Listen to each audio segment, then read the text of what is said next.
Паэт і тэлежурналіст, краязнаўца, адзін з заснавальнікаў берасцейскай грамадска-культурнай сябрыны «Край». І гэта далёка не ўсё.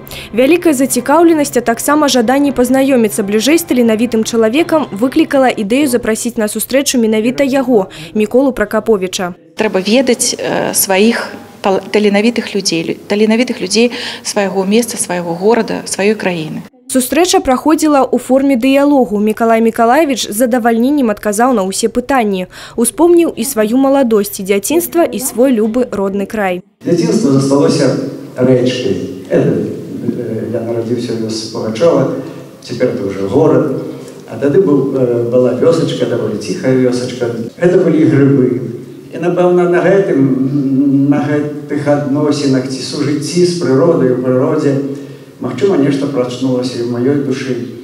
Зайшла гаворка і пра новы зборнік, які Мікалай Мікалаевіч прэзентаваў у лістападзе. Праца працягласцю ў 40 гадоў.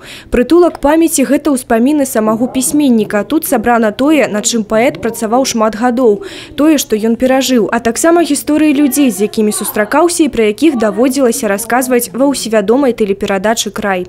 Па-першае, самому сабе, напэўна, уявіць, што ж зрабілася, што ж напісалася за гэтыя гады, што, можа быць, будзе цікавым і для чытачоў, для берасцейцаў, для увогуле аматараў паэзіі.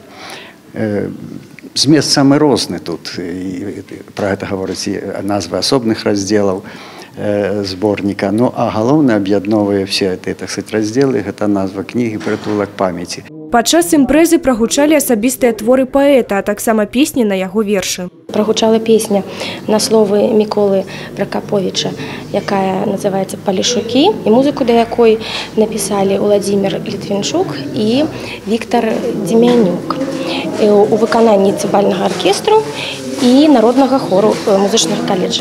Творчы лёс Міколы Пракаповіча – гэта самае яркае адлюстраванне любові да свайго краю, да сваёй радзімы.